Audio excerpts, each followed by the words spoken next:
Well, Sorry, I made you laugh. it's all good. We're live. It's fine. Welcome, everybody. Kyle Attl and Joe Tourville here on the Blast Motion podcast. We've got a great topic today. We're really going to focus on how we can use Blast on a daily basis with our players as they're getting better. If you're getting started with Blast, or Blast is something that you've been using in your program, we're really going to hone on some of the specifics on how you can use it to track some of your players on a daily basis and what to look for. We're going to go over our swing phases, and we're going to focus on 3 metrics today. One of those is early connection. We'll probably spend the most time on that. So let's just go ahead and dive right in. Let's bring up some visuals. To start, we're going to start with our swing phases here at Blast. At Blast, we wanted to create basic swing phases that would really help us understand breaking down the swing, but not only that, but where our Blast motion metrics are being measured. When you're rolling out a hitting program or you're teaching a younger player about the swing, it's really important to have some fundamental checkpoints along the way so that they understand where they're trying to get to. When we created these swing phases, we wanted to create generic terminology so that you could either use our terms or swap them out on your own. So as you go through this, some of these are pretty straightforward. You've got your stance, your load, you've got this transition go event, which we'll talk about in a second, the swing part of the phase, and then impact. Your Blast motion sensor is always measuring your bat, but we are not starting metrics at this point in time until this transition go event. So the stance and the load are important, and a lot of hitters are going to try and find their own personal style and their own personal load to get their swing going. But the transition event, swing, and impact are the 3 phases that we're providing metrics for at this point in time. Having a good stance and having a good load will help you have good Blast motion metrics. We'll get into that here in a sec. The transition go event is something really important to understand. This is the single point in time that your load stops and the swing starts.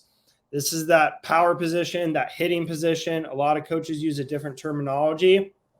We went with this transition go event because we thought that that was exactly what it was. So this is where early connections measured, the start of rotational acceleration, then the swing phase is when the bat's moving through the zone, and then impact. So let's dive right into early connection. Early connection measures the relationship between your bat and your body at that transition go event. Once you get to your hitting position, or I like to call it your power position, that bat should be roughly perpendicular to your spine angle or your body tilt, as you see with the middle hitter here in the middle. The target range is about 80 to 105. We do want the athlete to be a little bit athletic and have their own personal style. What we see with a lot of young hitters is that they have high early connections, or their bat is pretty vertical as they start their swing. This makes the guy have a lot of manipulation in the bat to kind of start their swing. We want to be roughly perpendicular. Now, in the stance, everybody's going to have their own personal stance and their own personal style. We've got Ryan Braun here on the left and Buster Posey on the right, who both start in a little bit different stances, and they're not at their early connection position yet.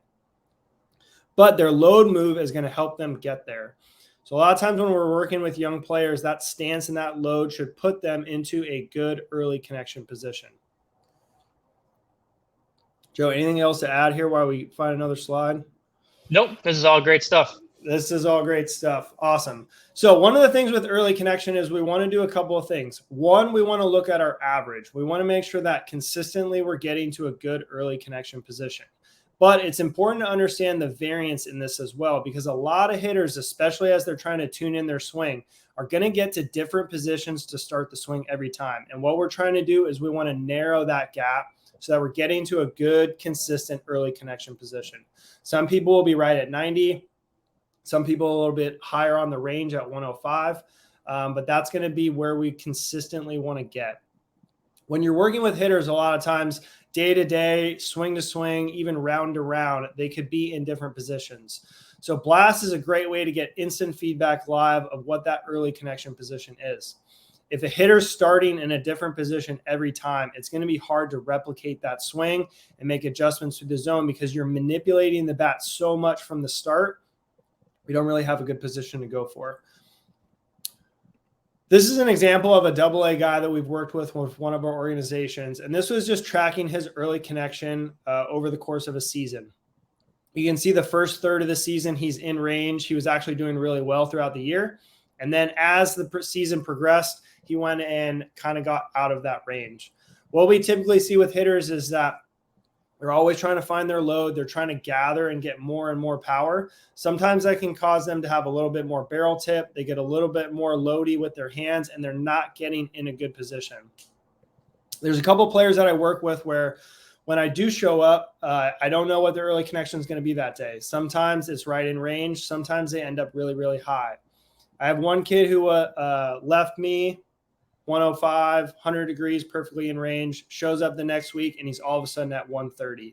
We start talking about a swing, and he's like, hey, I'm really trying to generate more power. It's like, okay, that's good, but we have to start in a good position. So the first thing that we did was we put up early connection on the screen. And as we went through his warm-up swings, he consistently tried to dial that in. We use drills like bat on the shoulder or the PVC pipe drill to really help him understand that that bat's got to come off of the shoulder. And we can kind of dial him in that way. Joe, you and I were having a good conversation around hitters trying to generate more power and more bat speed, and how that can cause inconsistent early connection and a lot of variability. You want to highlight some of those talking points? Yeah, we've captured so many players on the PBR side, and we're all trying to evaluate these kids, 70,000 players a year. And one thing we do see, players are definitely incentivized to create as much power as they can and show off as much raw power as they can. So we are seeing increases in bat speed and rotational acceleration and stuff like that. But the one thing we see a lot of inconsistencies are in the early connection metrics or any of the connection metrics, really. And I do think it's because there's a lot of kids who are kind of trading off a consistent swing for something they're trying to manipulate more power with, which makes sense. The issue is, you can be very successful at the high school level, the college level with, manufacturing a lot of power and increasing bat speed. But if you're trading off an inconsistent loading pattern where your bat's starting from several different spots over and over again, you become more of a risk for swing and miss when you're facing better pitching and more elite pitching. So that's something I think there's a lot of alpha in for a high school hitter or even a college hitter who can find a very consistent loading pattern that can put them into a good variance of early connection. I know we talk about having a solid average in early connection, but also it's having a small variance in early connection parts that we see provides a lot of success and improving percentage of contact for these hitters for in game. So I do think there's a lot of alpha in there for these high school hitters and college hitters, probably a lot of low minor league hitters as well before they got that development that starts to kick in. But I think, Kyle, we were even talking, I think last week I texted you, I was like, what would you say would be a variance for early connection that would determine whether we think this kid's loading pattern is consistent or inconsistent? I think we ended up on 15 degrees based on looking at a lot of players. But if you want to talk about that more, that'd be great. Yeah, we landed at about 15 degrees. And the reason is that hitting is a combination of consistency and adaptability. We're going to face different pitchers, different counts, different situations, different pitch locations. So we've got to have some consistency in our swing. So if we can get to a consistent hitting position and then adjust from there and build our speed from a good starting point, hitters are going to have a lot more success. A lot of times, if you put your A swing on the ball, you're going to hit for a lot of power. But to have that consistently, we want to be in a good starting position. So about 15 degrees in variance is acceptable because, again, we want to be consistent, but we also want to provide the athlete the ability to be athletic and to be able to adapt and to be able to do different pitch locations. So getting there is good. Don't worry about being spot on the same number every time. Make sure that you're in range. One of the things that we really like to do is look at the percentage of swings that are in the target range. So pick out what your range is. Maybe it's between 90 and 105 and figure out how many swings you can fall and have your early connection be right there. Because if we're in a good position, then we're good to go. From a coaching standpoint, as you're loading and working through your hitting system, you're teaching your players, your team, the hitting development, your system, the swing, checkpoints. This is a great starting point. Going back to our swing phases, this is where the violent part of the swing starts. Your stance, you want to be comfortable, see the ball with both eyes, have some rhythm. With the load, you want to control your tempo. You want to get the front foot down. You want to prepare to do some damage. But once you get to that good early connection position, we start the violent part of the swing. We want the bat going through the zone, and we want it starting in a pretty consistent manner. Early connection is one of the easiest ways to do that. And it's one of the metrics with Blast that you can focus in on every single day. With younger hitters, you never know what's going to get. They'll show up, they'll be in range. They'll show up, they're trying to juice more power. Their early connections in the 130s. We dial it back down, we get it in a good position, and then we build the speed. So that's early connection. I think that's a lot of talking point on there. Go ahead and start with that one right there. But once we dive in, we're going to get to our next part of the swing, and we're going to focus on attack angle here. Again, the key of this episode is to give you 3 metrics to focus on, something that you can do on a daily basis to track where the hitter's at. The second one is going to be attack angle. The slide here shows on-plane efficiency. We'll cover that in another episode. If you're familiar with that metric, good for you. If not, we will cover it more in depth. But right now, we want to focus on attack angle. Attack angle is the angle of your barrel as it makes contact with the ball. Is it slightly up, which would give you a positive value like positive 10, positive 12? If you're swinging down on the ball, you'll have a negative value, -7, like on the screen, -5, or even -2. And then 0 would be completely level, making contact with the ball. In baseball, the ball is coming down on a slightly down angle from the pitcher. So we want to have a slightly positive attack angle to match the incoming pitch. In baseball, a lot of times people think down. It's the real versus feel conversation. But realistically, you want the bat going slightly uphill, making contact with the ball to match the incoming pitch. If you look at the 3D swing tracer on the left side, you'll see that that barrel is through the zone for multiple, I call it clicks, multiple clicks in the hitting zone, so that if you catch the ball deep, on time, or out in front, you're still going to have your barrel going through the zone. A lot of times we see hitters with negative attack angles because they are worried about hitting the ball and making contact in a game. Maybe they're taught to swing down and that feel has gotten really aggressive and they do swing down. But I think it's important to call out too that a lot of times we see guys that are on the newer side and are trying to swing up and lift the ball that miss on the other side too. Having an attack angle of 20, 25 at a younger age is really swinging up on the ball. The target range here is really between 0 and 15, maybe 5 and 20 if you're definitely a power hitter. But you want to make sure that we're not only negative, but we're not super positive as well. This is another metric that on a daily basis, hitters can step in the cage with their swing, and it can be different. So just like we did with early connection, this is a good situation to have live feedback in the cage or after a round or going into the day to identify what's going on. A lot of times you can look at early connection and attack angle side by side with a 2-up in the app. And this can really get players focused on their fundamental checkpoints in the swing. Am I getting to a good early connection position? Is my barrel going slightly uphill through the zone? Not aggressive, not down, but consistently to do some damage. If you start in a good position and you've got your barrel going through the zone slightly uphill to match that incoming pitch, you have a bigger window of success to do some damage.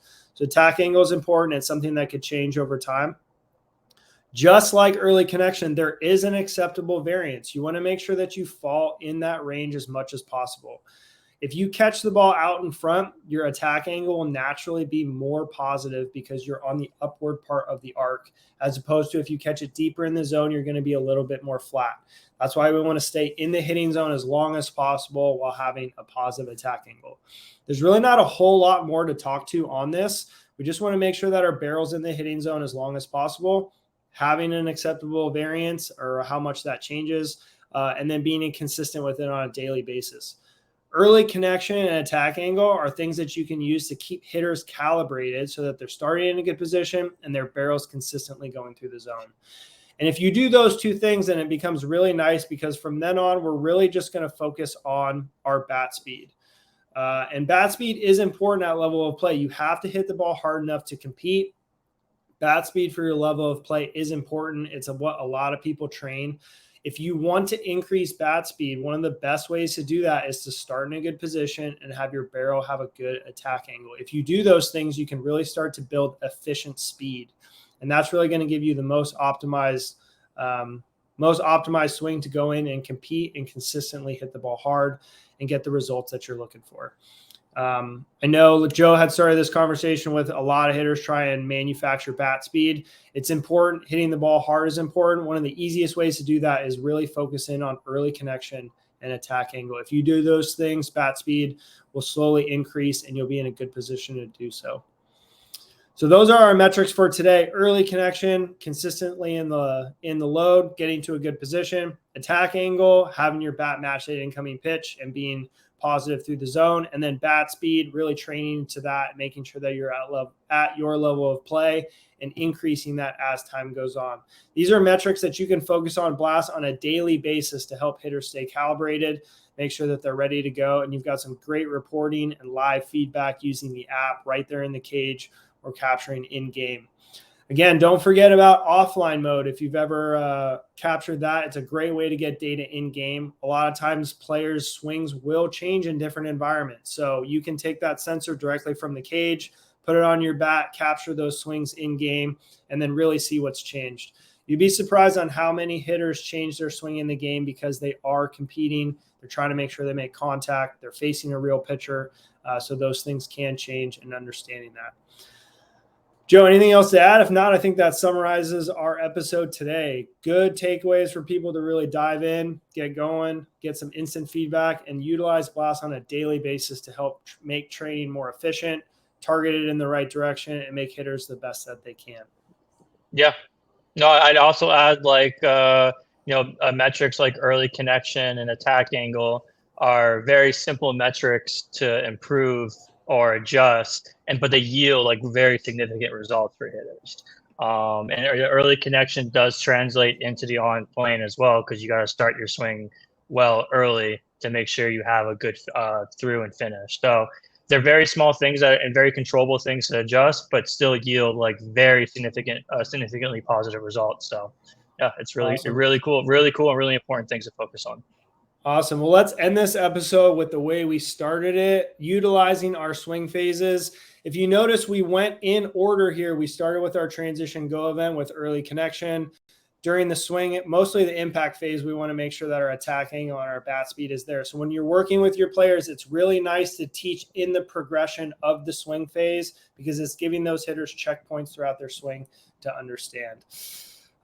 But that is all for today. I'm Kyle. That's Joe. Thank you so much for joining us, and we'll see you next episode.